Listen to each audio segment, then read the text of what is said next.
Baik, langsung saja saya buka. Assalamualaikum warahmatullahi wabarakatuh. Selamat pagi, salam sejahtera untuk kita semua. Yang terhormat Ibu Asri Wulandari SEMM selaku dosen pengampu mata kuliah Manajemen Human Capital. Sebelumnya perkenalkan nama saya Danya Putri Puspitasari dengan NIM 6704202143 dari kelas MP 4401. Pada kesempatan kali ini, saya akan mempresentasikan mengenai analisis yang saya lakukan dari sebuah kasus yang berjudul Tuntut Pesangon, ex karyawan MAF tempuh jalur hukum, yang saya dapatkan dari sebuah artikel berita. Nah, sebelum masuk ke inti pembahasan kali ini, saya akan menjelaskan terlebih dahulu nih, secara singkat tentang PT Mega Auto Finance. So basically, PT Mega Auto Finance atau yang sering disingkat MAF ini didirikan pada tanggal 24 September tahun 2007 dan merupakan salah satu perusahaan dari kelompok usaha Citicorp yang memiliki beberapa perusahaan dalam sektor bisnis lainnya, seperti Bank Mega, Coffee Bean, Trans TV, Metro, Trans 7, Mango, Trans Studio, Detik, dan Transmart Carrefour. Nah, PT MAF ini juga berada di dalam lini Transportation Machinery Division. Namun dalam perkembangannya, PT MAF tidak hanya menawarkan pembiayaan sepeda motor saja, namun juga pembiayaan motor, elektronik, hingga multiguna. Nah, Citicorp ini sebagai pemegang saham utama dari PT MAF berkomitmen nih untuk selalu memberikan dukungan baik dalam hal manajemen, pendanaan, pemasaran, maupun operasional perusahaan.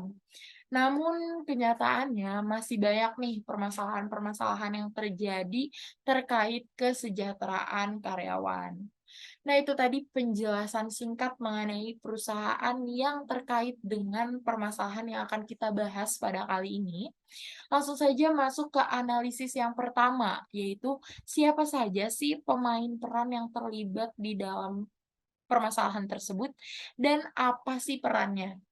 Nah, pihak yang terlibat dalam permasalahan ini itu ada dua, yaitu yang pertama pihak perusahaan dan yang kedua itu pihak mantan karyawan. Di mana perusahaan di sini berperan sebagai pihak yang mengeluarkan keputusan dan mantan karyawan di sini berperan sebagai pihak yang tidak menerima atau tidak terima terhadap keputusan yang sudah dibuat oleh perusahaan. Kemudian masuk ke analisis selanjutnya, yaitu isu permasalahan yang melatar belakangi permasalahan pada permasalahan kali ini. Jadi sebenarnya apa sih hal atau isu yang melatar belakangi permasalahan ini? Nah, isu yang melatar belakangi permasalahan ini adalah amarah dari para ex atau mantan karyawan PT Mega Auto Finance karena pesangon dan hak lainnya seperti uang koperasi itu tidak dibayarkan sesuai dengan peraturan perundang-undangan yang berlaku oleh perusahaan setelah melakukan PHK. Nah, amarah ini akhirnya mengakibatkan demo massal yang dilakukan oleh ex karyawan di depan kantor perusahaan untuk menuntut hak mereka tentunya. Namun, karena perusahaan tak segera menunjukkan itikat baiknya, bahkan setelah kedua belah pihak melakukan diskusi, akhirnya para ex karyawan ini berniat akan melanjutkan permasalahan ini ke jalur hukum dengan melaporkannya ke Pengadilan Hubungan Industrial atau PHI. Nah, itu tadi isu yang melatar belakangi permasalahan antara kedua belah pihak ini. Selanjutnya masuk ke analisis yang ketiga, yaitu solusi alternatif yang bisa ditawarkan dan apa sih solusi terbaik yang bisa dilakukan oleh perusahaan serta alasan dan pertimbangan yang jelas. Oke, solusi alternatif yang bisa ditawarkan kepada kedua belah pihak untuk mengatasi permasalahan ini menurut saya itu ada dua. Apa aja sih?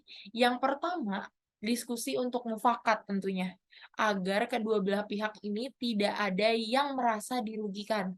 Dan yang kedua, memberikan kesejahteraan dan kepastian yang positif dari permasalahan ini.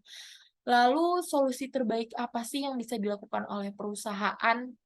Nah, solusi terbaik yang bisa dilakukan perusahaan untuk mengatasi permasalahan ini menurut saya adalah kedua belah pihak harus melakukan diskusi kembali untuk mempertimbangkan keputusan yang terbaik untuk kedua belah pihak tanpa merugikan satu sama lain. Dan menurut saya, keputusan terbaik yang bisa dilakukan dari diskusi tersebut, solusi terbaik dari diskusi tersebut adalah perusahaan segera memberikan hak dari eks-karyawannya. Karena hal ini akan menguntungkan buat kedua belah pihak dan tidak ada yang akan merasa dirugikan, di mana perusahaan tidak akan dituntut oleh eks-karyawannya akibat melanggar undang-undang ketenagakerjaan dan juga mantan karyawannya pun tidak akan marah lagi karena mereka merasa haknya sudah terpenuhi. Nah, baik, mungkin itu aja yang bisa saya sampaikan berdasarkan analisis yang sudah saya lakukan sebelumnya terkait dengan permasalahan ini. Dan saya berharap apa yang saya sampaikan sebelumnya bisa berdampak baik tentunya dan juga memberikan ilmu baru bagi kalian yang mendengarkan atau menonton video saya. Serta video ini dapat memenuhi kriteria penilaian pada mata kuliah ini. Mohon maaf apabila ada salah-salah kata dalam penyampaiannya, karena kesempurnaan hanya milik Tuhan Yang Maha Esa. Kurang lebihnya mohon maaf. Saya akhiri presentasi kali ini. Wassalamualaikum warahmatullahi wabarakatuh. Selamat siang dan salam sejahtera.